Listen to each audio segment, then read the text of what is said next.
The audience is very friendly. That's good. I'm glad. Alrighty.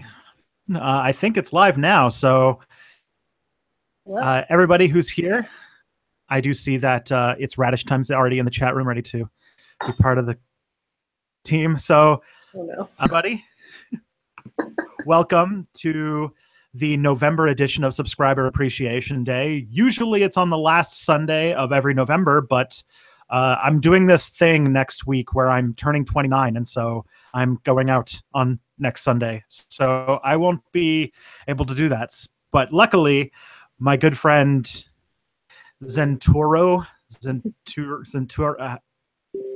I'll just important. let you do that. How about you introduce yourself? You have a long and storied and pretty successful career, so I'd love to hear your rap sheet for everyone. Okay. Well, as far as like the username pronunciation, it's Zentouro, but it doesn't mean anything, so it's totally fine to butcher it.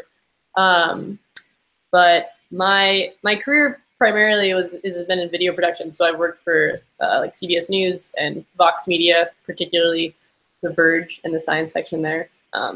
But Zentouro stuff is my own channel where I talk about why climate change is bad, predominantly.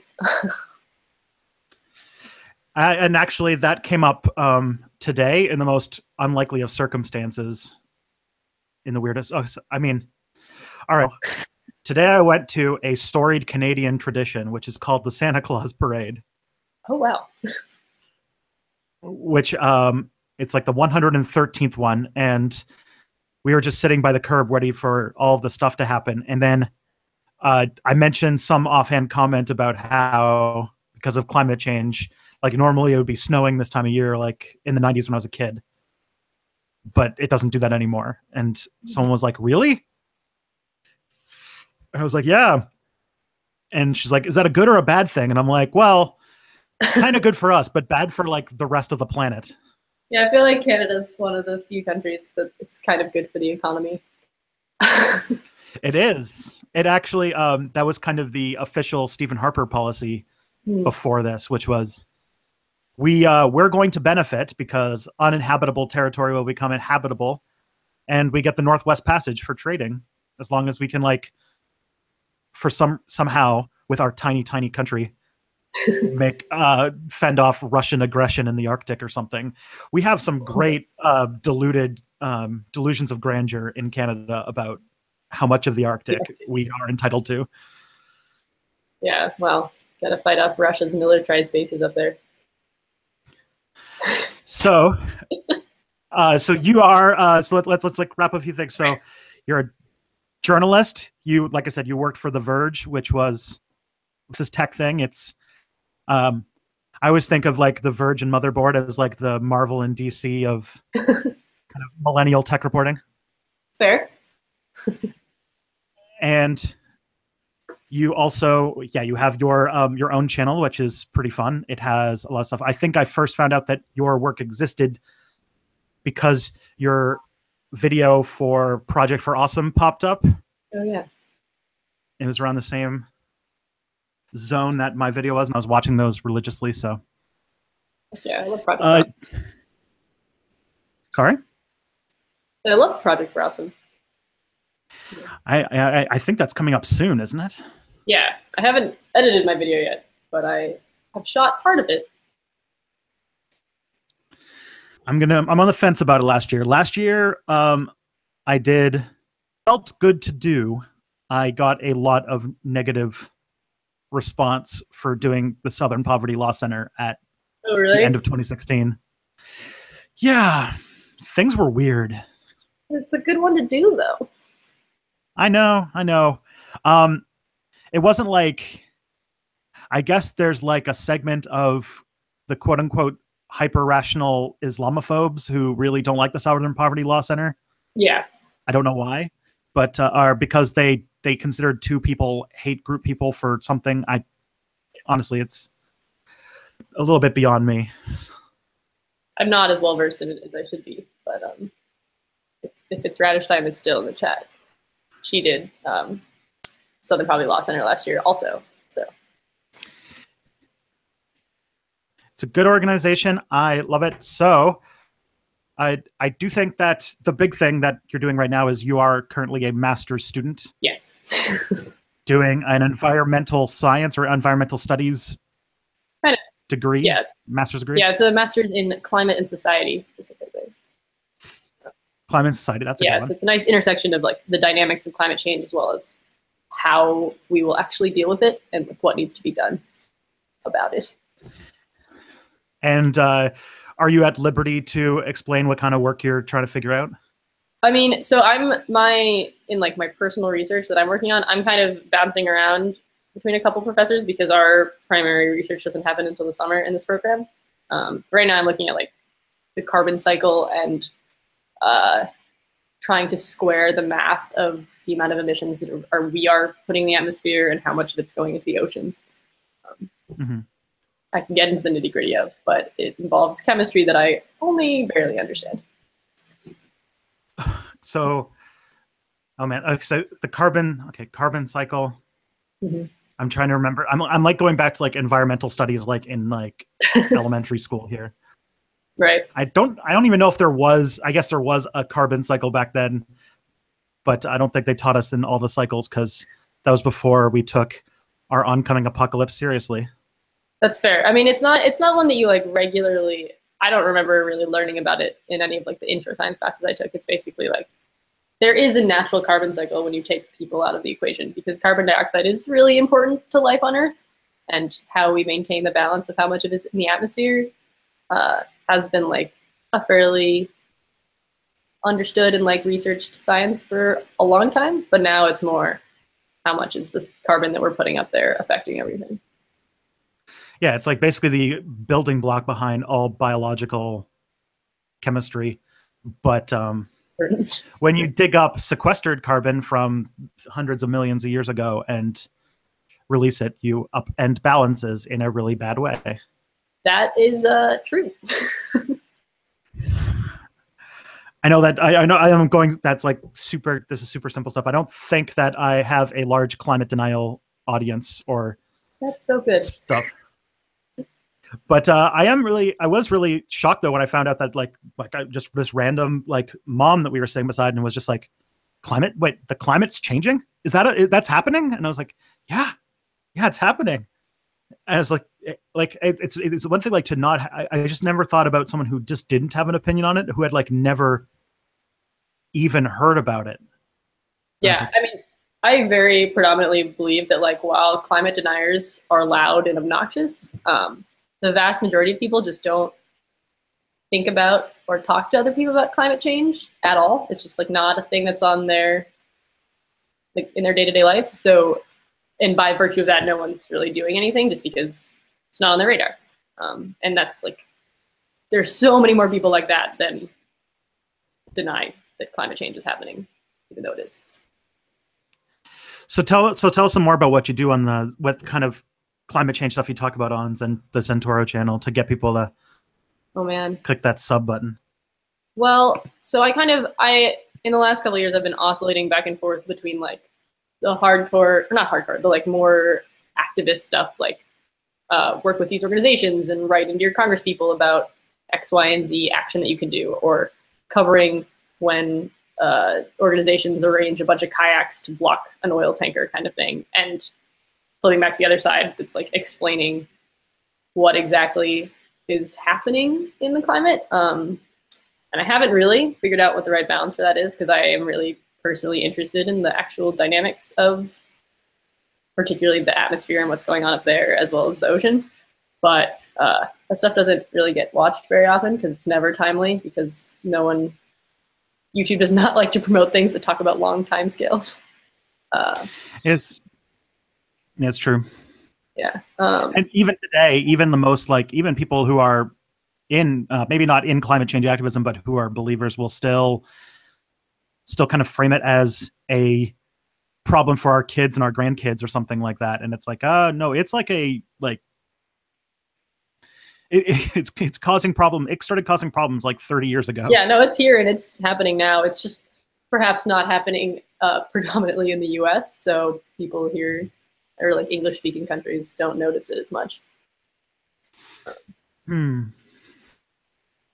Yeah, I remember like, but then like on a long enough time scale, you do think about it, like the realization. I was like, well, it used to be snowing around this time of year, but it doesn't anymore. How about that? Yeah. And it's, I mean, the other, like, the tricky thing about it, and like a lot of what the classes I'm taking now are talking about how in the, I want to say 80s, it was really easy to point to like decadal time scales where clearly the temperatures were going up really rapidly. And in the last 3 years, where we've had I think 2017 is on track to be the second warmest year in human record, whereas 2016 was the warmest year. So like in that little bubble, it's really easy to be like, look, climate change. But then in the 90s, if you, I don't have the charts here, but like there's the hockey stick model that Al Gore is famous for promoting, where like clearly CO2 is going off the charts and temperature's matching it. But if you look in the decadal variability of like just what the natural, without anthropogenic forcing or human forcing on the climate, there are like ups and downs. They're not as extreme as what's happening globally in the climate over time, but they're enough that like that lack of snow that you're seeing could just be due to forcings, even though like your understanding of like what's actually happening is clear there's a trend that it's going away, but it's really hard what's like actually happen anyway. So yeah, it's but like as you said, it's a thing that the English-speaking world, at least the global North English-speaking world, like I can't speak for Australia because I imagine Australia is getting bit by it a little bit, but like we're being spared. But like there's some countries. There's at least one country I know that is on track to not exist by the end of the century. Yeah, just flat out be gone, and they actually have to like. They're actually like working with, I think it's India, to relocate the entire population of this country to higher ground. Yeah, I mean it's. Do you remember about this? The Maldives example. Man, I am not. I can't. I don't remember the exact names of the countries off the top of my head, but I've definitely heard about it. I mean, it's like it's the thing that's also happening in the U.S. Like if you, one of my former coworkers who works for HBO now just went up to Alaska, and there's a town there that's literally falling into the ocean because of sea level rise. Yeah, Vice did a piece fairly recently where they were showing Miami and how like a really big chunk of Miami just floods every day now at high tide. Yeah, I mean Miami is very screwed. Yeah, and it's also, I mean, it was pending because that's also a state that actually has a weird law in the books where you can't even say the term climate change in their government. Like you actually can get kicked out for saying those words. Yeah, although I could be wrong, but there is, I'm trying to remember, there's a really interesting like local politics issue where like the governor of Florida, not great about climate, but one of the mayors in one of these major cities is like, while I believe he's a Republican, is very like, I can clearly see something bad is happening. Let's do something about it. Like, I wish I had his names at the top of my head. Yeah. There was an old Futurama gag that was about the lost city of Atlanta, and I almost think that might come to pass. Either way,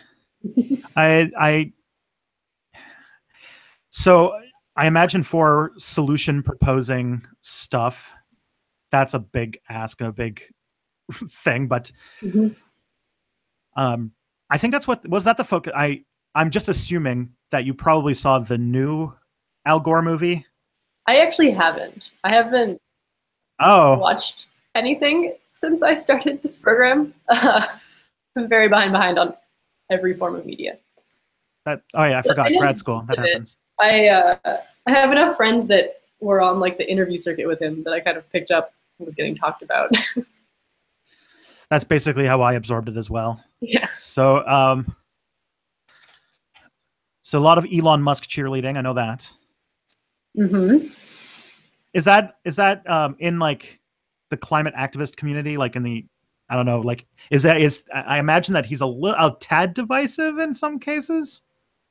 I mean, I don't know. I personally have mixed feelings about him, particularly because for a lot of the time when I worked at The Verge, I made a lot of videos about space. So we made a lot of videos about Elon Musk and like interacted with him at press junkets. So trying to put those aside and think about like the climate thing. It's really interesting because I think what he's doing with like electric grids is really phenomenal. I much prefer, and like I think a lot of other climate activists are this way, that we much prefer bottom-up organizing kind of things. Like, sorry, Mercy, quiet. We much prefer like when a local community can get together and build all of their solar panels and batteries, rather than like one company swooping in and just dropping them there, because then it's kind of like who actually decides who gets equitable distribution of power. But he has made a lot of, like Tesla has done a lot in terms of getting electric cars on the market, which no one else was doing in any real way. So. Mm-hmm. And yeah, I do see the worry though, because he's yeah, like there's a lot of energy and a lot of enthusiasm over not even like one company, but one guy on a company that is, at least from like, I have like the Elon Musk alerts. You hear a lot about how, well, his companies are on kind of shaky footing. And if you're betting like all of the technological solutions to our energy crisis on a company, yeah, that's worrisome. And as somebody in the chat pointed out, in maybe less political terms, he's also super anti-union and has some issues in the race department. Yeah, he's done some like not great stuff about race and also LGBT stuff, if I remember correctly. So yeah, I mean, obviously, I have not spoken to anyone who works there directly, but I have read articles about how it's not fun to work for him. So. Mm-hmm. Yeah, when I heard about, because I remember they did this puff piece a little bit that were talking about all the great perks there are for working there. Mm-hmm. Like they do and I was just like, oh, it's the same thing that Google does, where they give you a bunch of nice stuff, basically under the condition that they would never want you to leave, ever. Oh yeah, that's how they keep you in the office. Mm-hmm. Yeah. So I don't know. I don't want to like, you don't have to say anything that you don't want to, but I'd be really curious to hear more about what Vox is like. What's the Vox office like? Oh, I mean, what was it like? What's just like a clocking in for a day at Vox? What does that sound? What's that like? I mean, so we moved offices in January, and the old office, if you know anything about Vox Media, it's like expanding really quickly. I mean, other people who work there can do a better job of talking about how it's like, it's making money, it's doing really well in a media landscape where a lot of people aren't. So we moved to a very big, fancy office in the financial district of New York City. And it has a lot of those same perks that are aimed to keep you in the office all the time. I think it's a little different because in media, it's a 24-hour news cycle. So it's more of I recognize you're going to be here because that's kind of what a lot of journalists do anyway. So here's some snacks kind of thing. But it's really great. I mean, I had a wonderful time working there. And I still really enjoy, especially I have a friend who moved over to Vox.com after I left. And watching the stuff that she's getting to build over there is just like, it's so cool. Basically, like you show up, all of my coworkers I was really good friends with, you sit down at your computer, you make a cool thing, or I don't know, I got to do a lot of great travel for work, got to ride in a zero gravity plane, like no complaints there. Yeah, I do imagine that being a tech journalist means you get to see a lot of cool and fun stuff. Yeah, I mean, it was always kind of a constant battle for me because The Verge inherently is like promoting consumerism in a way that I don't necessarily agree with, but being more on the science side, I got to meet a lot of great people and do a lot of really cool things. Yeah, that's, I guess, like if I were to pin the like, what's the political difference or the what's like the kind of journalistic position difference between Verge and Motherboard is like, one is like Motherboard is like almost explicitly anti-consumer, anti-capitalist. Maybe it's because of their Canadian roots. Perhaps. I'm gonna start a new Red Scare. Yeah, I mean, I know that I. Oh, go ahead. Go ahead. Not.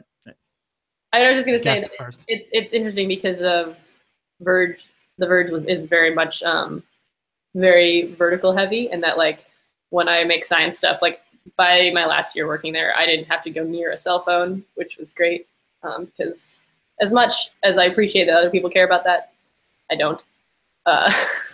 So like I didn't have to touch like the iPhone excitement every year or whatever. But I definitely I think like the tagline that everyone would talk about is they're just basically like people are going to buy things, so we should just make their lives a little easier, which is fair. Mm-hmm. Yeah. And I did see some cool stuff. Like I said, we had met at VidCon. We had talked a little bit on Slack in the months following, and then, I mean, you end up in random places because, like, I was at the YouTube space, and they were just showing an instructional video on color grading, and then all of a sudden you're just there on the screen, and I was like, "Oh, oh wow, really?" Yeah, you must have done a Verge video on color grading in film. Oh yeah, no, I remember that. Okay. And they played that as like an instructional video about color grading. Oh, wild! That's incredible. I had no idea. Yeah, it very much fits in a lot of what I found about what I will call YouTube advice, which is they tell you about or they tell you of a lot of things, but not about a lot of things. Like I find this in a lot of the YouTube guru space too, which is just like, here are some things that exist. We're not going to tell you how to do it, just that it is a thing that you can do. Yeah. It's like, because most of those channels, or most of those like people is also like, if you want to know how to do it, here's like a $300 like thing that you want to do. But yeah, I do remember that. Sorry, that was a complete divergence. Yeah, so my friend Hidayah made that video. I was just in it, if I remember correctly. Yeah, and we did have one thing that someone says that they think that Elon Musk will run for president in 2020, but he cannot. Oh, please no. He can't. He's South African. That's true. Thank goodness. I don't know. He's South African and moved to America by way of Canada, so he's like doubly not applicable for it. But I do. All right, this is a fun question because I think it plays a little bit into the conversation. What do you think of Mr. Zuckerberg's blatantly obvious like campaign for 2020, like that he's like getting ready for? Because it's like the most hilarious thing to watch. I mean, I think it's really ridiculous. I don't know. It's like, I don't particularly enjoy billionaires running for campaign office purely on the virtue of them having a lot of money. Yeah. I'd much rather he take that money that he's spending on his like obvious campaign and put it into like local races and or a candidate with some experience who's not just like didn't just build a social network. Yeah.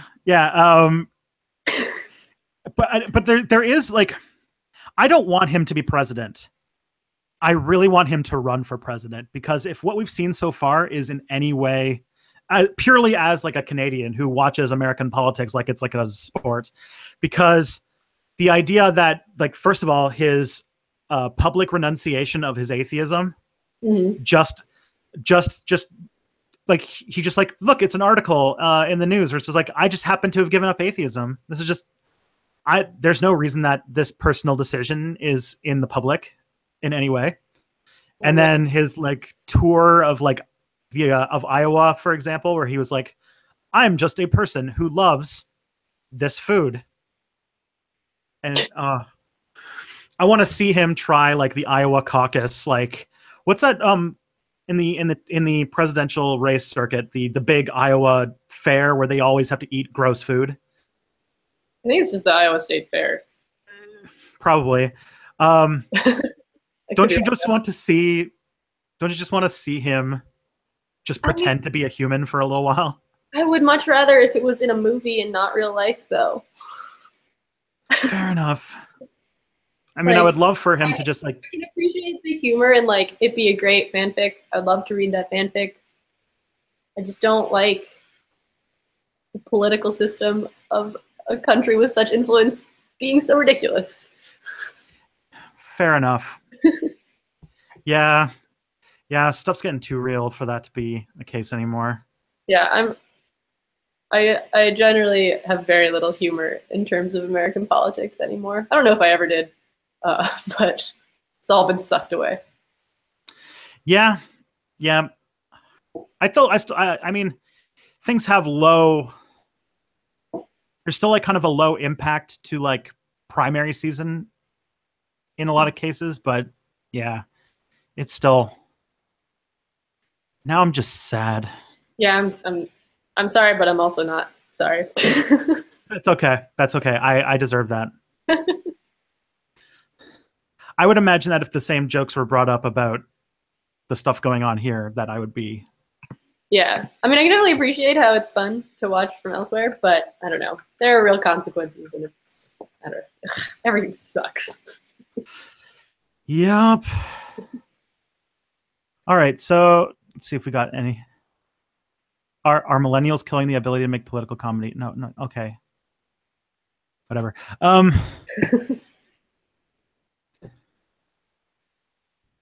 yeah, let's. Okay. I'm losing. I think I have to. I put my foot in my mouth a little bit about everything. I'm very sorry. It's all right. My partner is an American, Mm-hmm. and so we went through that whole thing together. It was rough. Yeah. Oh Not a fun political landscape right now. For no. really, particularly the climate. Womp. Yeah, that's coming up because we've got elections. You've got elections next year, right? And then we've got Yeah, the main. we've got and then we've got it the year after. Yeah. So there's hope. There's time to make some changes and such. Mm-hmm. Yeah. I mean, I hope so. I really, really hope so. Especially considering I don't know how like much you keep up with this stuff, but like COP 23, which is when all the countries get together to talk about how they're going to start enacting their plans for the Paris Climate Accords. Mm-hmm. And like the U.S. basically went there and talked about coal. So. Yeah, I mean, I think if it's like anything like Paris, at Paris, we went there and we pushed for harder and harder climate change, like harder and harder stuff. So we looked good, and then went home and did none of it and ignored it completely. Yeah, that's my understanding of what's going on in Canada in terms of climate change is not incredibly deep, but like it does sound like a lot of talk and not a lot of action, particularly considering you guys have the tar sands up there. Yep. And we're like in a prime time right now to stop that because the low oil prices have caused all the tar sands to slow to a halt because the tar sands are not profitable unless oil is really, really expensive because it takes so much more work to dig it out of the ground and everything. Mm-hmm. And so right now, all of that stuff, all the stuff in Fort McMurray and northern Alberta is really depressed. And there's a lot of people like just out of work because there's just the oil price is too low. And so it's like a perfect time for us to like ramp it down and get out of there. But then, we've got something like 3 or 4 different pipelines going up over the next few years. Mm-hmm. Yeah, we have like 3 Keystone XL pipelines going up. It's awful. I've never cared more about Nebraska now than I did. Well, I guess also in 2013, but still, because that's the only thing that's stopping the big Keystone XL from happening right now is a Nebraska like council. So is that where the really big leak happened, or no? Well, so the leak was with the Keystone pipeline that's already in place, and that happened last week, and I believe the Nebraska council is either supposed to have voted on Friday or this coming week, and they. I mean, I could just double check that right now. But basically, the only thing that just kept Keystone XL from passing, now that like the Army Corps of Engineers and Trump have passed off on it, is literally this one area of Nebraska that the pipeline goes through has to agree to let it happen, and that's what was holding it up before when Obama killed it last time. So actually, let me just find out what is happening in Nebraska. Because like the stuff with like all of the work that the water protectors were doing, that was in North Dakota, right? No. Yes, yeah. So North Dakota, like the state had already said it was fine to go through. And so they built most of it, but like they can't do the part in Nebraska. Oh, it's Monday. So tomorrow. Okay, well, that'll be a big day. So then, so it's like, let me try to piece this together then. So it's not finished. They're still building it. I mean, the majority of, I mean, I would have to double check all this, but in my understanding of it, the majority of it is built. What's keeping it from going completely is, yeah, if it can go across Nebraska, they've built the part in the Dakotas and they haven't built the Nebraska part. But the leak was in South Dakota, so. So if it's not finished, then how is there oil going through it? Well, I mean, they can. Well, the part that leaked is a different pipeline. Okay. Yeah, keep in mind, I'm very dumb on these things. So there's Keystone, which is already a pipeline, and then there's Keystone XL, which is technically Keystone XL connects to the Keystone pipeline system. There's a map somewhere. This is why all of my videos have graphics, because I don't know how to describe anything. Paint us a word picture. Yes. Basically, the Keystone XL pipeline is designed to connect the tar sands up in Herdisky. Is that a place in Canada? I think that's where it started. It's probably somewhere in the prairies, because that sounds very much. Well, right now the Keystone pipeline goes from the tar sands in Canada, cuts across to the top of North Dakota, comes down through North Dakota and South Dakota, and then in Kansas City, or near Steel City in Kansas, it then splits in half to go to Illinois and down to Oklahoma, and then meets up with another pipeline in Texas. Keystone XL is going to go straight from the tar sands across Nebraska, which is where the issue is, and meet up with the point where it splits off in Kansas. And so there's the amount that it has to build in Nebraska. Basically, it goes through the whole state, or like from the top to the bottom of it. It's kind of like I don't know if you know what Nebraska's shaped like. It's like a weird little thing. It's a square-ish. It's a square with like a corner cutout and like a wiggly side on the Missouri River, I think. There's a fair few states that look like that, I think. My geography's not. It's the reason I hang out and study like the oceans and the atmosphere, because there's not like delineations as much. But yeah, so like the state of Nebraska is what's basically holding it up from completing construction. Yeah. Yeah, but at the same time, like, I don't know, I would just argue, I'm just always thinking that this is like a perfect time for us to get out of this stuff, because that's true. Oil is too cheap for bitumen, which is what, for the guys out there, that's what we call the stuff that's dug up in the tar sands, called bitumen. Yeah, it's real gross.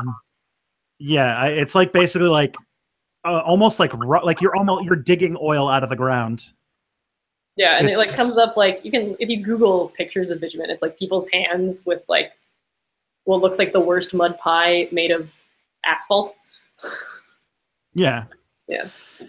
So, but on top of that too, we have this resource problem in our country.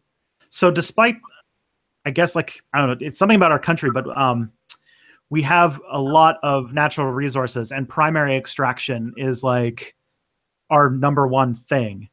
And we're trying not to do that, because that's not a way to be a stable country, because as soon as oil becomes cheap, the entire economy of one province will just like tank and the rest of the country goes with it. And you have these weird things where there's like resource booms where like tons and tons of people who are looking for work will just move to like one area. And it's not a healthy long-term plan for a country. Mm-hmm. And our proximity to the United States, but having like a lot of better stuff when it comes to like workers' laws and healthcare and things like that lets us have prime like tech sector type opportunities, but we're just not taking it because we're too obsessed with giving ourselves Dutch disease for some reason. Wait, what? So have you heard the term Dutch disease? I have not. Sorry. So I think it comes from when the Netherlands got into like natural gas or something like that. Mm-hmm. But their economy became so natural gas focused that basically like their the economy of the entire country was basically reliant on the price of one resource. And that leads to a lot of weird decisions happening and stuff like that. Oh, okay. Interesting. I would have assumed it had something to do with like tulips. No, they can't just I guess they were fed up of the tulip and clog economy and they needed to diversify into other resources. Yeah, I feel like it's the same problem in both natural gas and tulips. Anyway, interesting. Thank you for that new phrase. And I imagine that it's going to be a lot of the problem that comes up when like it's easy for Canada to do it because we are very resourceful and have a lot of good connections and good diplomatic situation. It's going to be super hard and it's going to be really brutal for like Saudi Arabia, for example. They're going to have a very, very hard transition, I imagine. Yes, that seems true. I mean, I don't know that much about like the economies of fossil fuel primary countries, but it is definitely, I mean, you can see it happening like on a small scale in some parts of the US, and I imagine Canada too, as like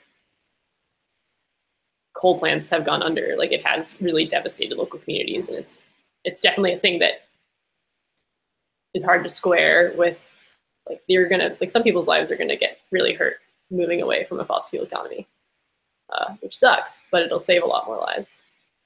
Mm-hmm. Taking a collective hit for the greater good has never been humanity's strong point. Definitely not. Yeah, and it's also it's hard to. Hi there, cat. All right, come on. All right, you can say hi to the camera. Aww. All right, Phoebe, you have to. No. There we go. Little cameo there. Yeah, and that's the reason why there's like a whole bunch of economic depression, especially in places like Appalachia, for example. Mm-hmm. All the places that last year totally bought into fantasies that all of the coal mines were going to reopen and everything was going to be fixed. But it's a delusion, but you can, because of like how their lives have changed, you can kind of understand why they were so desperate and why they were so out of it. Yeah. Because nobody had a plan for how to transition out of a one resource economy. Yeah. And I mean, like, there's a lot of really cool small programs that are working to help people who worked in coal plants and associated with those kinds of fossil fuels to transition into more renewable jobs. The sucky thing is that they're just not in the same place. And even if it's makes economic sense for someone to move to a different place to get a job, people just don't want to for a variety of reasons. So it's not an easy solution there to how to fix that. Yeah, I mean, I think that's another aspect that is making stuff difficult. I remember I brought this up with my supervisor because we had to read, I think the book was called Connectography by Kamal Parag. Anyways, it's a book about reorganizing the world through he like looks at the world, gets rid of all of the national boundaries, and tries to look at like where can you see how humans are organized in some ways and what could we get rid of. And one of the things he talked about was that humans seem to be organizing themselves into these kind of urban blobs. and we are like collectively emptying out big chunks of the world and moving into these sort of not cities specifically, but these kind of like strings of urban areas. Like for example, the biggest one in the U.S. is the one that goes from New York all the way down to, I think, like Atlanta. Yeah. And there's kind of like nonstop urban all the way down the East Coast. Yeah. It's called the East Coast Corridor. Mm-hmm. And then there's like a central one that has like Toronto and Chicago and Detroit. Yeah. I mean, I'm not going to say they're the worst thing that's ever happened to the climate, but suburbs are really bad for the environment. Yeah. Very, very bad. Even if it's just for land use, like there's not, like, everyone needs cars, and then everything is paved over. So you have to dig up all of the plant life there. And then on top of that, everything you pave it over with is black. So the albedo effect changes. Yes. That's one of the, did you read Stuart Brand's like climate change book? Sorry, you cut out there. Whose book? Stuart Brand. I don't think so. What? So he's a bit of a techno utopian. He's like basically like the Kevin Kelly is his protege. Okay. But he wrote this book that's about like technological advances, like technologies we have now that we could apply that would be simple ways to help with climate change. So it's stuff like some stuff that I think we've now decided are not good ideas. Like, if you remember, for a while there was this plan to dump iron into the ocean to create algae blooms that would sequester carbon, but it also kills lots and lots of fish. Lots of fish. And also, like, the algae on the surface, most of that carbon doesn't actually end up falling to the ocean floor. It ends up just going back into the atmosphere anyway. So. And I think another one he mentioned was switching to white asphalt. Because there's like white asphalt that people have developed, and what it does is that it would just make the planet whiter as a planet, because we use so much asphalt that it would reflect more heat back out into space in a very small way. How dangerous that would be to drive on. Yeah, as someone who has never really driven all that much, I wouldn't know, but I can picture. I feel like you did, like, part of, like, if that happened, drivers would be required to wear sunglasses or something, just because it would be so bright. There are so many better technologies that we have that we could do. Yeah. Like EVs. Yeah. I can't remember what state. One Mexico just hit, I think, less than 15 cents a watt for solar. It just hit like grid parity basically. Like solar, all the renewables are there already. Yeah. This was written a few years ago, and this was this is a position I had for a bit, and I've changed on, and that was, for a while, I was very pro-nuclear because I didn't think that solar was going to get cheap enough, fast enough for what we needed. But that's no longer a factor. Solar became so cheap so fast. I'm like, we don't even need thorium power plants that will turn seawater into power anymore. We're good. Yeah, we don't need, I mean, there's definitely good arguments to be made for nuclear. I'm kind of like, I wouldn't call myself an enthusiastic supporter of nuclear, but I'm not like aggressively opposed to it. It's just like, it becomes more of a environmental justice issue really with nuclear, and that like they tend to get built in places where the people don't have a lot of voice, or are predominantly have less money, or are people of color, and it's like real bad. And especially because as battery tech advances, and theoretically, like our grid needs to, especially in the US, like we need to redo the grid anyway. So if we could build it to be more flexible and handle the different fluxes between wind and solar when it's like, the sun isn't shining, it's very feasible to do it without necessarily having a constantly on source like nuclear. However, it's really bad when environmental activists, like it happened in California, they shut down a nuclear plant and like immediately the natural gas plants nearby like just started pumping more. That's real bad. Yeah.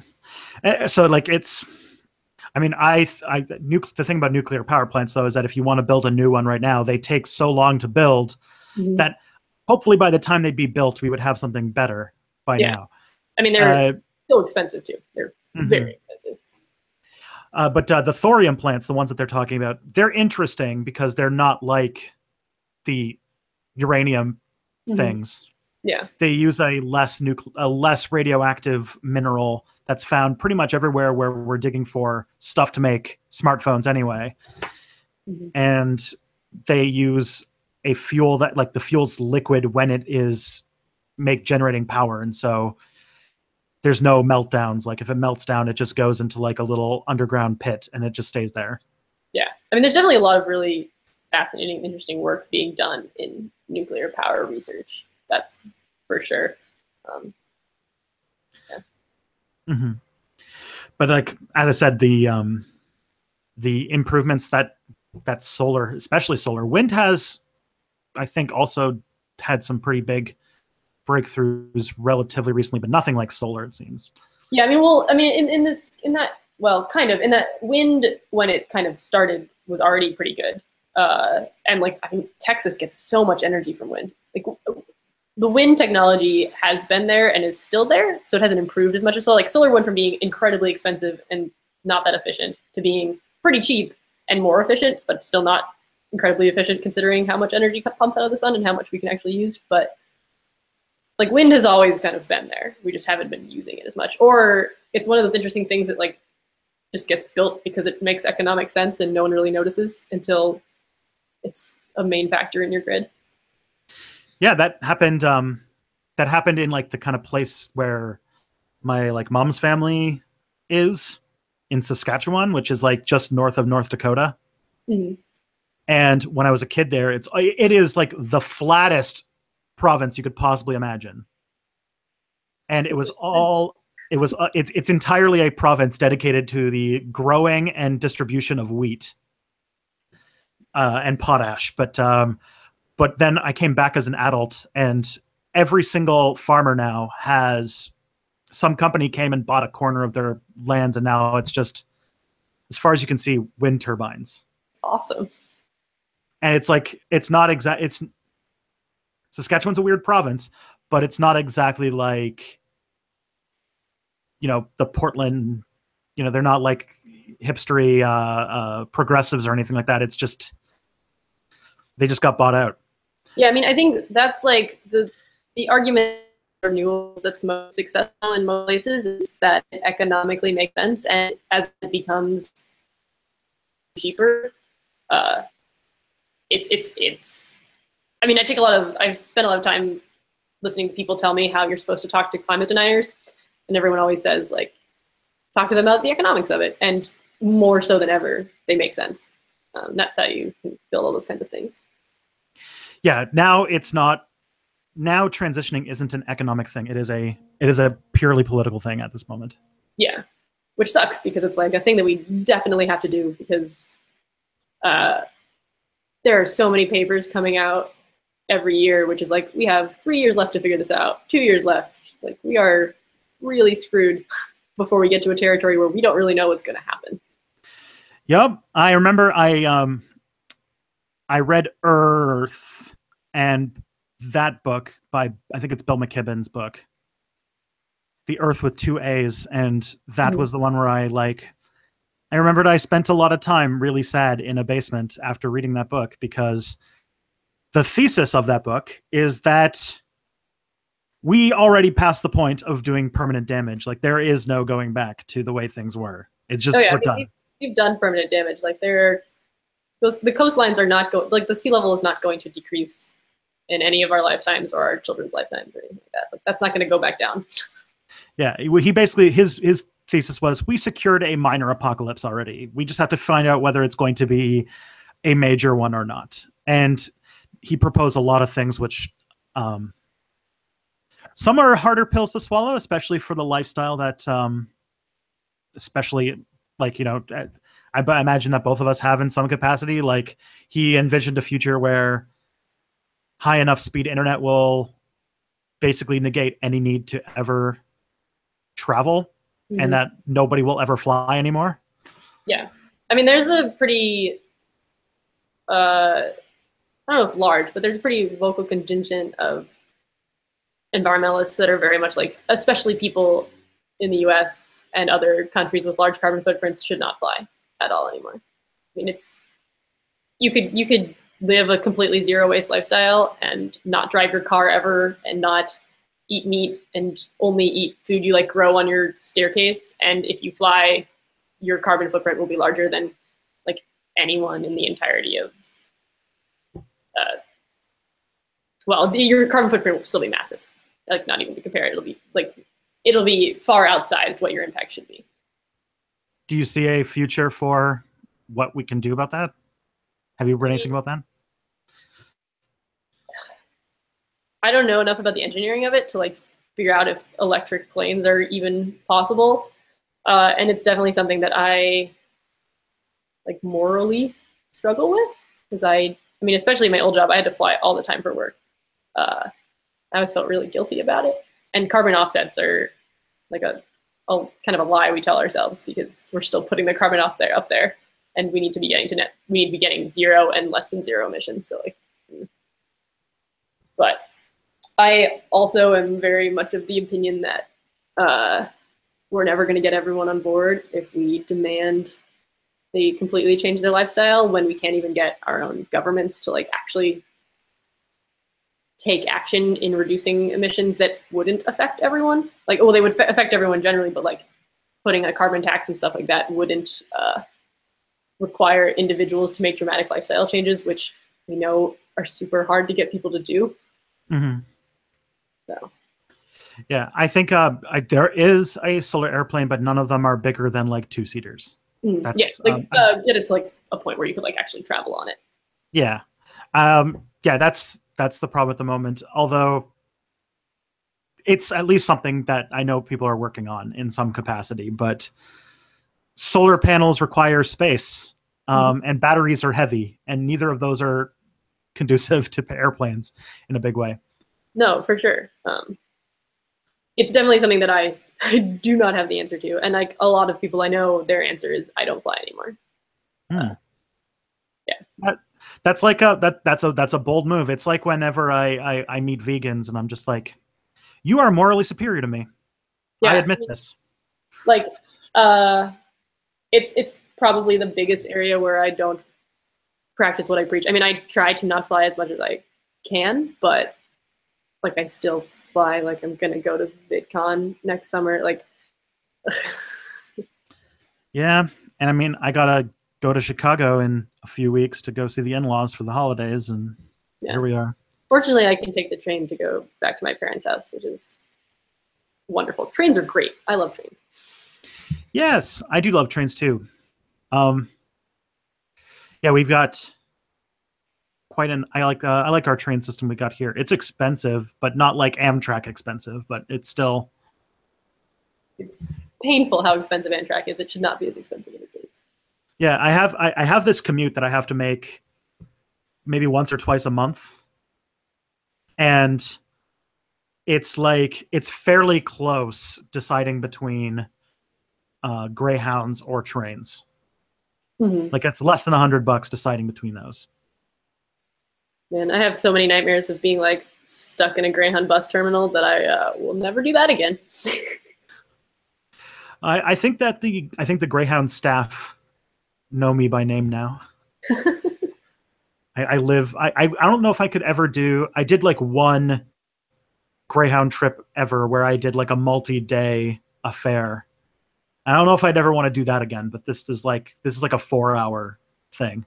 I mean, so long as you get on one bus and then you end on the same bus, it's fine. But like whenever you have to transfer, traffic is too unpredictable for me to want to get stranded in like some state in the middle of nowhere.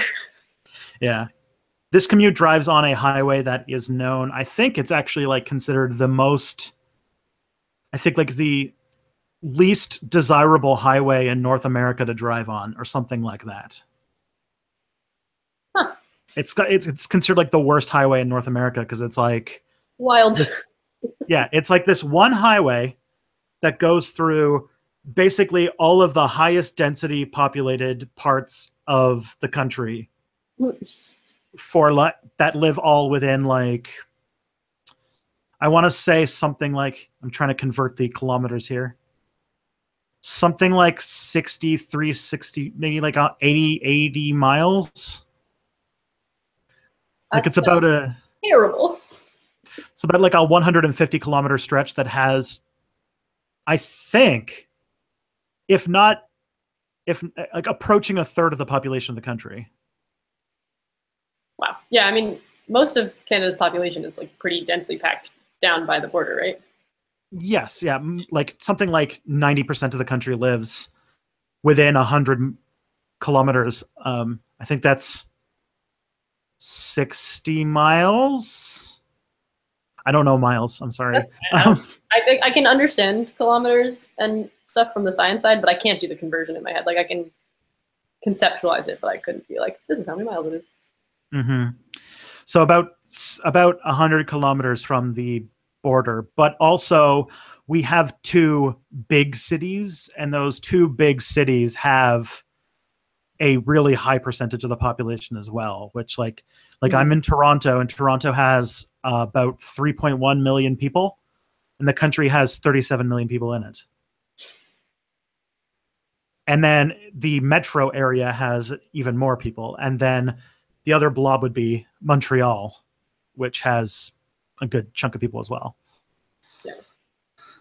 I think that like Subscriber Appreciation Day needs to be just re-nicknamed to the show where Tristan brings Americans onto a show and rambles about Canada. I mean, it's great. I have enjoyed all the time that I've spent in Canada. So it's fun if you come on the good half of the year. I mean, I grew up in Maine, and I have met people who thought Maine was part of Canada. So like, at one point, part of it was true. We traded it, I think, for some reason. Because there's nothing of value in it. I think there is like Maine was so sparsely populated and had so much just wooded area that no one lived in that like for the longest time the Canadian map and the American map overlapped at one part. And then there was this time, I think it was in the 1830s or 1840s, where the United States and Canada, or the British, I guess at that point, had to sit down and be like, so what is our actual border? And that's when they decided that like this line all the way to the coast. And that's why the Americans got Washington State, I think, or Oregon, which is the one that is at the border. Washington? Oh, God. I'll say Washington. So that's like, because that was a British colony. It was kind of a part of British Columbia, and they gave that to the Americans. And then I think it's definitely Washington.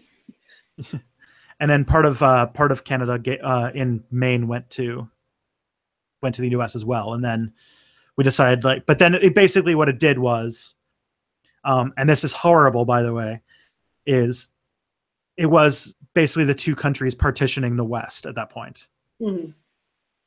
Because Canada did not have the population at the point to actually go and do anything about the West. It was still like terra incognita in our minds.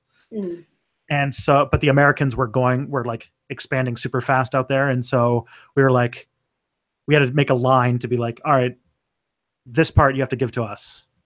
And that was basically it. Unfortunately, that place had people in it. As we know. Lots of them. Yeah. But it's interesting because if you go to that part of the country here, we settled that region so late in the game that there's the population, like the de-peopling is like, I think the euphemistic term that historians use, was nowhere close to the same scope. Yeah. And so you have things like, I think it's 2 years from now, Saskatchewan, which is one of the provinces out there, is supposed to be a majority Indigenous province by that date because of the population figures and everything like that. Okay. But we did But it wasn't until like the 20th century that we had our Western expansion. Fascinating. So much knowledge about Canada that I now have.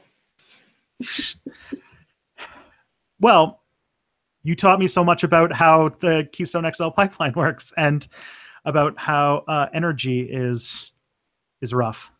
I mean, I imagine you had some idea that it was pretty rough to begin with. I mean, I don't. It is a interest of mine, but it's not like my career like it is yours. Yeah, it's literally all I do. Yeah, and that's why every time I have a climate change question, I go to you. Because the internet, when it comes to certain topics, the internet sucks for good information, and that is one of them. Yeah, it's hard to, if you Google something, you either get like you get deniers, or you get like people's like really in-depth research that is impossible to understand. There's not a lot of good stuff in the middle. I mean, there's more of it now. Like in the last couple of years, there's been a lot of, I mean, like Gizmodo just launched a climate change only vertical, so. Cool. And I imagine that once you are free of your research duties, mm-hmm. when you're, a doctor or a master, whichever one you want to be. Stick with master for now. We'll find out what happens later. Fair enough. Once you get to that point, then I'm sorry. She lives on this desk, basically. I mean, my dog is literally right there, so he's just sleeping. I have like this little audio shell that she sleeps in right here. Oh. It's like against the wall. So she's like my my video editing buddy. It's so pleasant. Mm-hmm. My dog does not like when I edit because I have a PC that I built in the bedroom back there, and I sit in a real chair, and she can't sit next to me, and she really doesn't like it. Yeah, this is my everything PC. Yeah, my PC does not have a camera, so we're on my laptop. Yeah, I bought one for this purpose because I didn't like my couch for doing long streams, and there was a whole thing because my laptop that I own is actually university property, and as soon as my PhD is done, I have to give it back to them. So I'm like trying to. I think I'm the only millennial who doesn't own his own laptop. I mean, it is pretty great. Although this laptop, I was really worried because 2 nights ago, this laptop spontaneously started making a really terrible noise. I'm pretty sure it was the fan going out of whack, and I didn't have the right screwdriver to go and fix it. And so I just kind of like let it deal for a day or two and hoped that it wouldn't be making the noise for this. Mm-hmm. Unfortunately, it isn't, but I need a new one soon. He's a new fan. That's always the feeling. Yeah. So the other thing that I always ask you about, and I think is really interesting, because it's probably one of the, you're talking about the changes to America's electric grid, everyone's electric grid, really. Mm-hmm. It came up in Australia, and it's kind of considered one of it's the real technological hurdle that we need to solve if we're going to 100% solve our energy crisis, and that is, I think, batteries. Mm-hmm. But you did say there was some advancements on batteries, so I'd be curious if you have anything. Well, I mean, I don't. So like the battery, like the storage capability of batteries per like the size of them is definitely, it's still increasing really fast. Like we're probably not going to get any. Well, we might. I don't know a lot about this, but like the lithium-ion batteries in like your cell phone, for instance, probably can't get much smaller and charge much longer. Like we're reaching the limit of that. But when you look at like batteries on the size of what we would need for the grid, there's still huge leaps of inefficiency that can happen there, and that are happening there. I mean, the big concern with batteries is like how you build and consume them. But the fortunate part is as we build and consume more of them, the stuff inside of batteries is really recyclable. So as the old ones that aren't efficient anymore break down, in theory, we can just put them back into new ones instead of having to do all the really bad mining stuff. Yeah, we talked a little bit about that a while back, because batteries require, or the lithium-ion batteries require some really like exotic material that is only really found in a couple regions, and one is in, I think, Inner Mongolia, like in China, and one is in like Congo. Yeah, I'm not 100% sure on the locations of them, but like the human toll and the environmental toll of building batteries is not, it's not good. It's pretty bad, which is why it's good that they are so recyclable. And like if you think like the generation of electric cars that are out there, the reason that they hold their values, or one of the reasons why they hold their value so well, like Teslas, like you can still sell a Tesla that you bought several years ago for pretty close to market value, aside from not having sold, like not being as available to buy, you know, every day. It's because those batteries are still, even as they get older, they're still really valuable because you can recycle them. So EVs are going to be a better longer term purchase than like a regular car? I think so. I mean, economics is not my area of expertise, but like the materials required for the battery are highly recyclable, and like not like your day-to-day average person can recycle them, but like the companies that are building them are investing in ways to take them apart and put them back together. I got to mention here saying that even Bolivia is on that list of countries that have this material. Yeah. But yeah, I wonder, because I do remember hearing that EV cars they have fewer moving parts than your typical car. And so while they are more expensive at the moment, which is only for the moment, the economics of them will be different because they have longer shelf lives than your typical cars. They'll have more kilometers on them by the time they eventually give out, and they can be fixed for cheaper. Yeah, I mean, really the only thing that can go wrong in an electric car, I technically speaking have an electric car video that I've shot and edited most of that will go out eventually. But the only thing that really can go wrong is like the battery degrading over time, like the same way that, you know, your cell phone battery only has X number of charges. Electric car batteries only have X number of charges. It's really, really freaking huge number. But that's like, aside from, you know, getting an accident or a wheel falling off, that's really all that can go wrong. Like there's not all of the pistons firing and all the ways that a combustion engine works that could go wrong at all. It's just a battery turning the wheels. And no oil changes. No oil changes. You open the trunk, it's just a frunk. Yeah. I think that's going to be a hard thing to do, but I think that that's something important to remember about the economics of buying electric cars is that they are going to be more expensive. It probably will take a while before they're cheaper than regular cars, but they are way better investments for like longevity and such. So like you will probably end up saving your money over the lifetime of a vehicle if you switch, because you won't have to buy new cars. Someone in the chat asked if the batteries on electric cars only last a few years. That isn't true. They last like as long as, I can't remember the number, but I feel like the average person, at least in the US, keeps their car for about a decade. And considering the first Priuses came out in like 15 or so years ago, the amount of batteries that they've had to swap out on even the hybrids it's like comparable with that of a regular combustion engine car, in terms of like how often you have to get the engine replaced or whatever you do. I mean, I don't know a lot about cars. I moved to New York City specifically so I didn't have to drive ever again. But the electric car batteries definitely, they haven't been around long enough to do really conclusive studies, but they definitely last. Yep. And we're also kind of hitting the convergence point where the electric cars are getting cheaper, but also the technology to not have to drive a car is rapidly catching up. And so I think that the combination of those two is probably going to lead to a context where most people probably won't own their own cars anymore anyway. Yeah. For most people. Just speculate, like, I mean, as Uber and Lyft invest in all the self-driving tech, hopefully, I mean, not having to own a car is a great feeling, and I would like everyone in the world to experience that. Even just, I credit my wife entirely for these observations, but the amount of good that something like that could do for people who have disabilities and for the elderly to be mobile and be able to get around and do stuff is huge.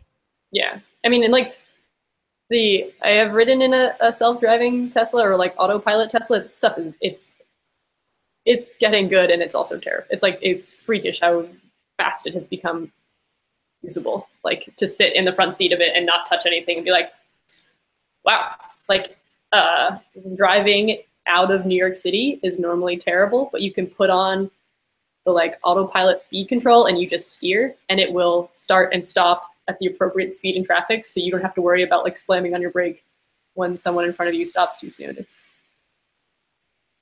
wild and so cool. Yeah, I do think that, I think the only hang up that I can recall from the stuff I read is that how it looks for things, it uses a LiDAR system, which is like a weird, I don't know exactly what LiDAR means, but I know that that's what it uses. Okay. And it basically uses this sort of system to make a very detailed 3D map around it at all times. That's why if you see an automatic car, it's got usually got a spinning thing on top of it.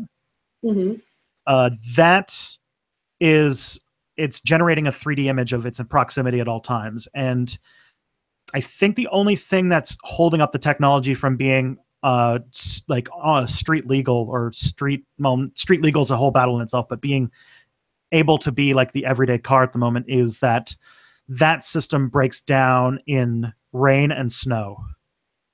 Interesting. Well, I mean, like the way that the Tesla ones work, it's a bunch of sensors integrated into the car that it makes the map. So it has ones on whatever the pole in between the front and the back windows are, stuff on the front and on the back, which I believe holds up pretty well in inclement weather. I mean, it actually works better in my experience at night. But when you were in the car, did you try the turbo mode or whatever? It's very fast. You can go very quick. I was in it, and we were driving along the highway, and like some bro in his Mustang was like revving his engine, trying to like weave through traffic, and we just left it in the dust. They go very quick. That's cool. I think that it's very exciting, and I think that if I can give, if I will, I do give a lot of credit to the Tesla company for doing that, especially because it kind of forced all of the other manufacturers to go along with it, and that's why you've got, I think there's like something called a Leaf coming out soon. Leaf's out, isn't it? Oh, it's out, and yeah. The Volts and like all those are all kind of the big car companies trying to respond to Tesla's inventions. Well, let me double check. I thought the Leaf was out. Yeah, it's out. You can get a 2017 Leaf, right? Yeah. What do you think? What do you think of the semi-truck announcement? They just announced. I mean, I think it's great. Electric trucks sound wonderful. I mean, that's a big. Like, the hardest thing in deep decarbonization, as it's called, which is like, even if we electrified the grid entirely, like there are still a lot of cars and planes going around. So like, the more that we can convert combustion engine to electric, the better. I do think they kind of look like they belong in the Cars universe, though. Like, yeah, they do kind of have a Pixar quality to them. Yeah. And so, when you talked about decarbonization, what cars are one part, but what's like, there's an electricity generation. I feel like there's something else that's like agriculture. Yeah, that's the other. The big one is agriculture. So like there's the amount of electricity we use domestically and industrially, all of the energy and carbon that goes into transporting food, growing food, maintaining cropland, and transportation. Those are the big three. And a lot of like what people focus on is the renewables, which solve the grid problem, but not really the other two at all. Yeah, I mean, some parts, like you could probably do electric tractors pretty easily, but it's like the fact that like fertilizer, I think, releases CO2 to some extent, and cows with the methane. Yeah, cows for sure. But like the main thing, like you grow a plant, people think more plants, more carbon dioxide taken up by the plants, like less in the atmosphere. But because their life cycle is so short, that you grow them and then you harvest them, and you end up ultimately releasing more carbon dioxide from growing all those plants. Yeah, for the most part, like all the leftover stuff just gets left there to rot, and that kind of just goes right back into the air. Mm-hmm. Yeah. And that's why biomass is biomass is trying to capitalize on that, if I recall. Yeah, basically. I mean, in part, I mean, a lot of biomass actually uses like wood chips because at least, and I think this is true of most of the U.S. and probably some of Canada, in that like in the early settler days, we cut down a whole lot of trees, but for the most part, lumber isn't as big of a market anymore. So a lot of that area has reforested, which means that like places like New England mostly has like a ton of trees that they can cut one down, plant a new one, and be zero, and then burn those wood chips, kind of thing. Yeah, I have a friend who is very much, I think he actually is doing an environmental science degree or master's or PhD at the moment at McGill. And him and I were roommates for a year, and he was telling me some good stories or things about how good some of that stuff is, because his family, he's like, he comes from like a lumber family. So his family actually owns lumber yards. And he was complaining because there was like one province that was selling those wood chips to like Norway. So they were cutting down the trees for this like this like carbon neutral power, but then putting it on ships and sending it to Norway so that it could be burned instead of burning it at home, because the coal lobby in I think it was New Brunswick was too strong, and so they couldn't burn their own wood chips. Wow, that's incredible and so sad. Yeah. Goodness. But we got a biomass reactor, and now a lot of cities in Ontario have like green boxes on top of recycling. Oh, for like composting kind of things, or Yeah. interesting. And they throw it somewhere. Mm-hmm. This province's electricity, we got very lucky with electricity, so it's we've got a good diversity where it's almost entirely hydroelectric. Okay. Because we got the Niagara Falls. Right, that thing. Yep. And then up north, we have a whole bunch. We have like the Canadian Shield, which is this really mineral rich area that has a lot of uranium. And I think we have a wind turbine. We have wind turbines too, and natural gas that does and does not exist because the premier, that I won't get into that. That's like getting like agonizingly local politics. Yeah. Because we had like a premier that that's where the real change is in climate activism. So we had a premier who said that she was going to build a whole bunch of natural gas power plants, but then never did, or like got them like half finished, and then kind of like went way over money, way over budget, and then she like got a lot of criticism from people for doing that, especially for climate change stuff, and then she started walking back on it. Wow. Sad. Yeah, it's weird. It's hard to like politics in Canada is weird because the multi-party angle means that every single position has at least 3 dissenting voices at any given time. Mm-hmm. And so, like, we have the premier, Kathleen Wynne, that's the person who I was talking about, who tried to do the thing with the natural gas. So she's got the conservatives people yelling at her from one side, and then has the New Democrats, which are like our kind of Democratic Socialist Party, yelling in the other side. Mm-hmm. And it's like, okay, there's no way to win. There's no victories.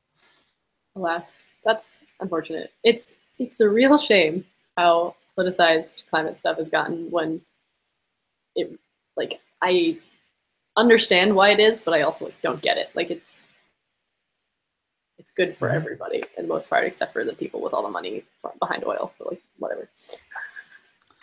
Yeah, that's.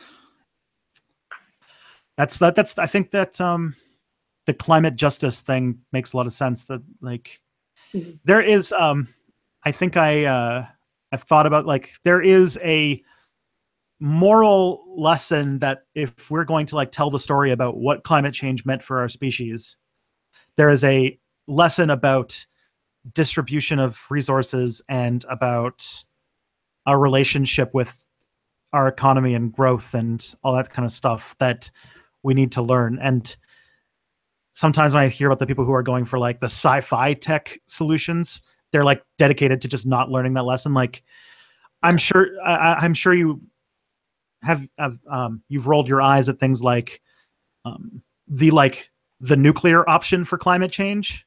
Mm-hmm. This is like it's like the sulfur dioxide. Yeah. Where they just like spray a whole bunch of sulfur into the sky to like simulate a volcano. Yeah, that's basically what happens. Yeah, and they're about to. Harvard just got a research group at Harvard just got the okay to do a small scale test of that. Wow. But yeah, it just completely ignores the like inequities in the space, and that like the entirety of international climate discussions have been based on all of the quote unquote developed countries saying, wait, why do we have to limit our stuff when we're not putting the same restrictions on India and China and other countries that are maybe not developing quite as quickly, when it's like so painfully obvious that the people that put all of that carbon dioxide in the atmosphere should be the ones that do something about it first. Like, yeah. I mean, we did all of the Industrial Revolution stuff. Mm-hmm. We've got like 200 years of. China would need to continue at the rate that it's going for, I mean, I don't have the numbers exactly, but like for a while to even come close to the amount of emissions, lifetime emissions that the US has put up. Like it's not even close. And they're already doing more in the renewable space than we are. It's like, it's frankly really embarrassing. Mm-hmm. It's like really bad for the planet and just makes the like Europe and North America look terrible. That's generally, I think, the theme of the previous decade or so. Fair. Is that the West generally is just exposed itself to be kind of terrible on most measures. Yeah, no, that's a fair statement. We had an article come out just the other day that showed that pound for pound, we are actually more destructive than our southern neighbors. Yeah. Just in per capita terms, not in absolute terms. We would have to be doing some quite impressive things to be matching in absolute terms, but I mean, I'd be really mad at Canada if that was happening. We would just like have to like have cars just idling. Everybody in the country would have to have like 2 or 3 cars just idling at all times. Yeah, I mean, I don't even know if that would get close. It would have to do a lot.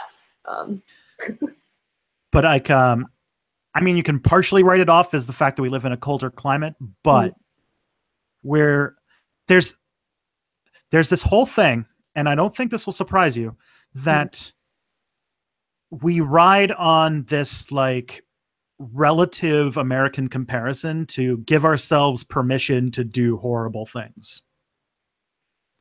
So like the prime minister sells weapons to Saudi Arabia despite identifying as a feminist, and everybody calls him out on it.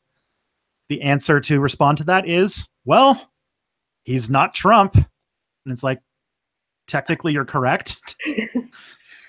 Or, you know, we have, when it comes to inequality in Canada, inequality is way more tied to race in Canada than it is in the US, because we have Indigenous people living in essentially like squalor conditions, like with actual food security issues, where you have, for example, like Inuit people in the north paying $30 for a head of lettuce.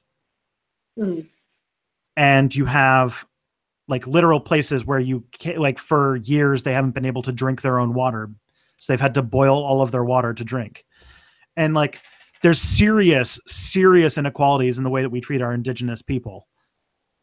And it's almost like, because we don't get called out on it, because we're next to we have a noisy neighbor, we don't get that kind of attention. And I think it happens with the environment as well. For sure. I mean, I think I was like that was a pretty big problem under Obama too. Like, and his last term, he was a little better about the environment, but like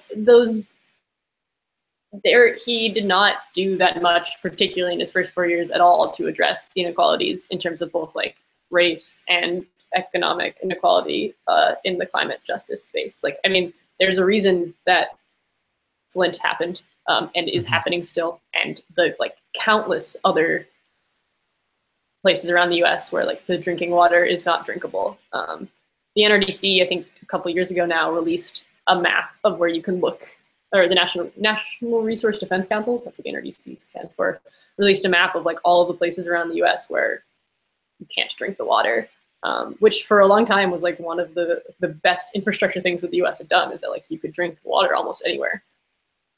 Yeah, and, I like, think Vox actually did some pretty great reporting on that, on like the lead levels in the water.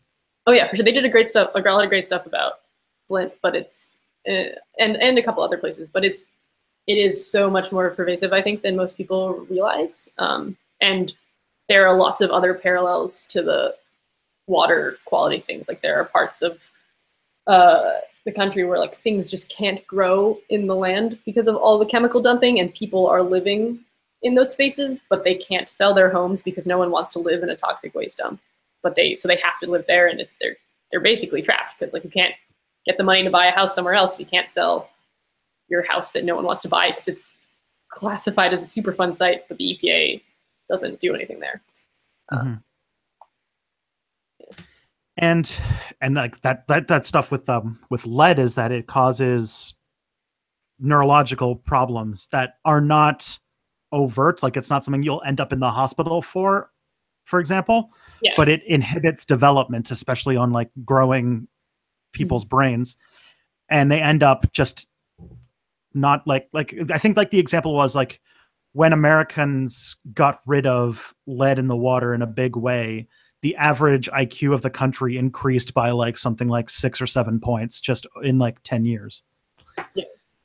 And it's huge, and it's like one of those, it's a trace mineral, so like it builds up over time, it gets worse. Like if you stopped it now, it would be better than stopping it in 5 years, because it's not like, it's an exposure that builds up and builds up and builds up, and then lives primarily in like the adipose fatty cells that you are never going to get rid of, and it just stays there forever.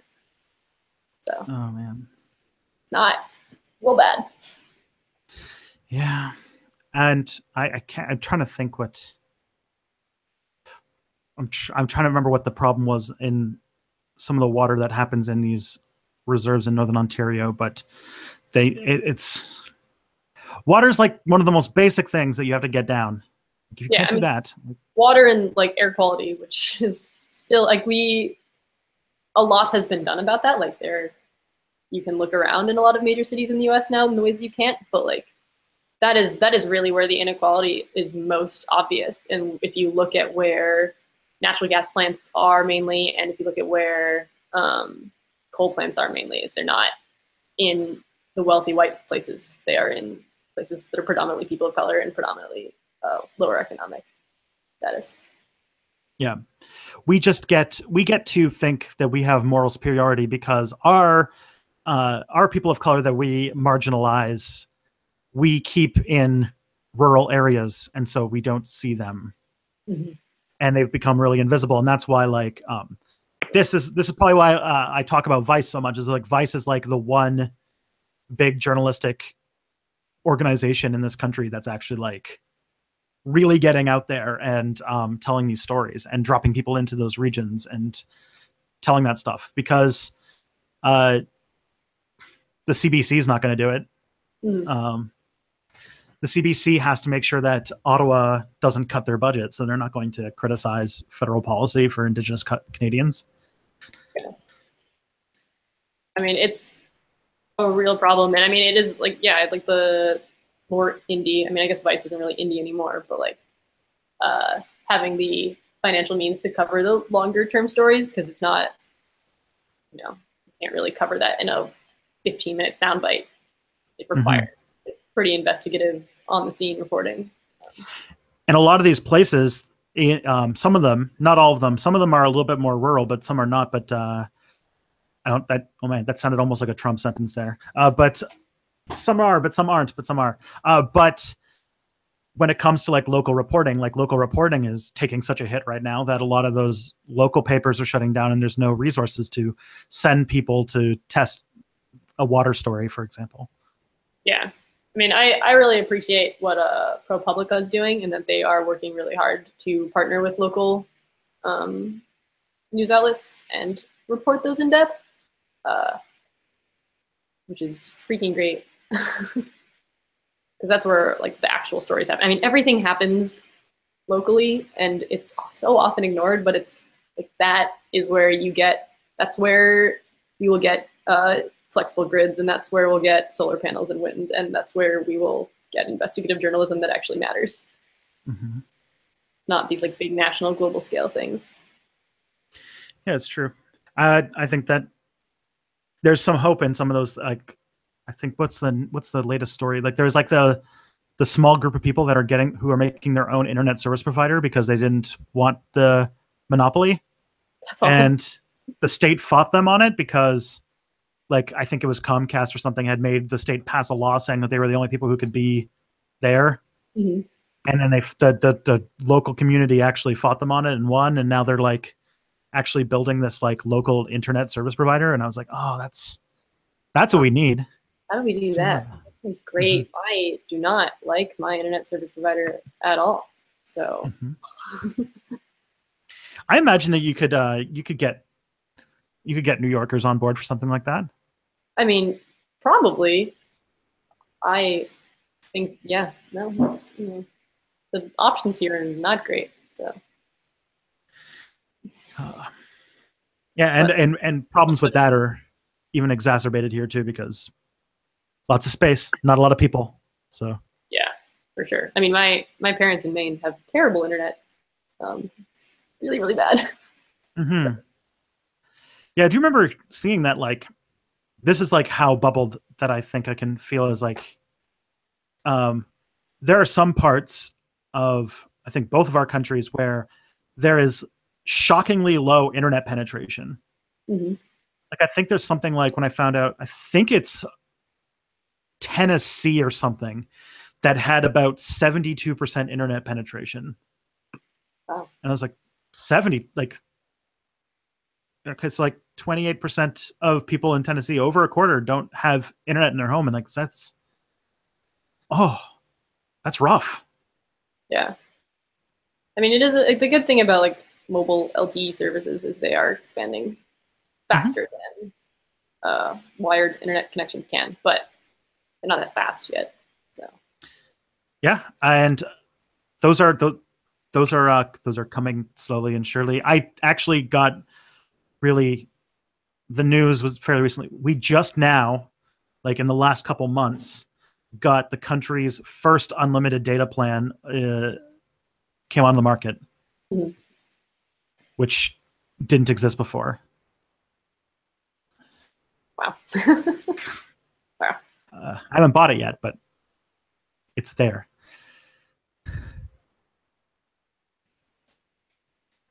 Oh.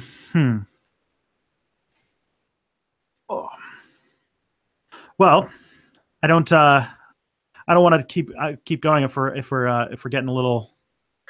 I mean, I probably should go back to studying soon. Got a couple of tests next week, so. No problem. I don't want to bounce. I didn't want to take too much of your time. You're very, very busy. I remember what my master's was like, so I can only imagine. It's exhausting.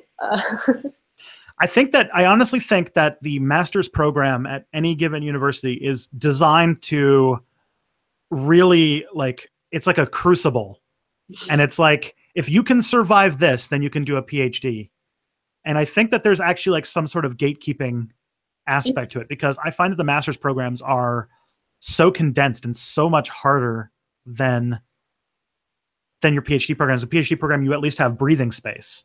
Oh, yeah, sure. I mean, all the people who I'm taking classes with who are currently pursuing their PhDs have such a more relaxing schedule than I do. And they all just like went straight into the PhD. And I was like, I just want to test the waters for a year and see if I like it. Maybe that was a mistake. But I will say, I mean, you're a journalist, so you, I think, don't have any productivity problems. But as a person who was a lazy undergrad, the master's program was like the thing that forced you to figure out how to have a work ethic in a very short manner. I mean, it's a very different work ethic because, like, when you're trying to report out a thing or you're like making a video, you have the assignment, you do the research, and then you post it, right? And it's all like, if you have to work really fast for a couple days, like that happens. But I'm not just like remembering how to do homework where you have to plan for things like 2 weeks out, 3 weeks out. I lost that skill entirely. Yeah, journalism is a really fast turnaround.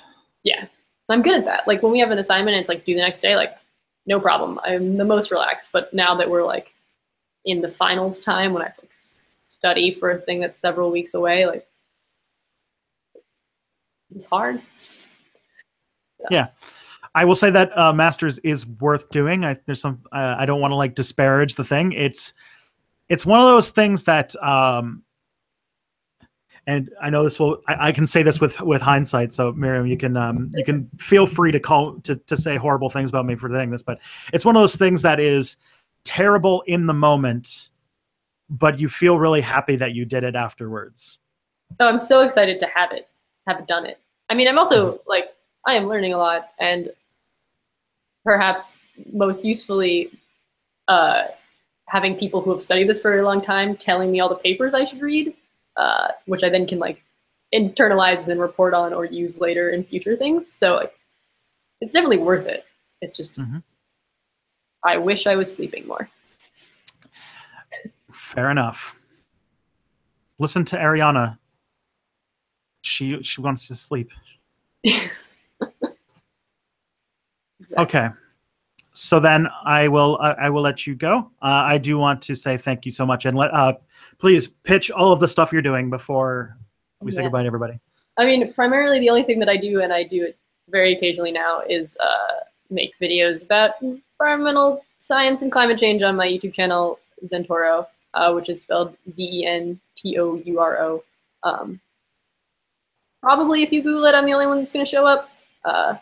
There's like a race somewhere in another country, but that's really all I'm doing now, aside from freelance projects, which are every so often and not really pitchable. But when you do become active in interneting again, you are a very important person to keep tabs on, because you've done a lot of really cool stuff, and now you're going to come back sharper, meaner, and smarter than ever before, and you'll be able to you'll be a one-woman crusade to solve climate change. Oh man, that's the hope. Although I hope other people will be there too. I mean, there's so many other people who are already doing it. I'll just like make them cool things for it. But you'll be. I can see the future. You'll be on the shelf next to, like, with the Al Gores and the universally hated. Comes with the territory. That's true. I have plenty of hate. You make a thing on the internet about something that people will disagree with. It's going to be part of it, especially when you're telling uncomfortable truths. It's Radish Time also says that Taylor also says I need to plug my Twitter, which I talk about the climate all the time, and also post cute pictures of my dog, which is Zentouro also, but on Twitter. I post there way more often than YouTube. Yep, it's a good Twitter to follow. I agree. And you're my first blue checkmark guest on this program. Feels so fancy. Yeah. All right. Thank you guys, my wonderful viewers, for sticking through, being a subscriber for another month. I hope you guys check out all of Miriam's awesome content. As I said, Zentouro, I put it in the chat. And I will see you guys. I actually will do a stream in December, so the holiday season will not keep me down. So there will be that. I don't have a guest yet, but there will be. Thank you so much. I appreciate you for coming on. Thanks so much for having me. This was really fun. I know it's a little windy, but that's kind of the point of this thing. It's more for fun. All right. Peace.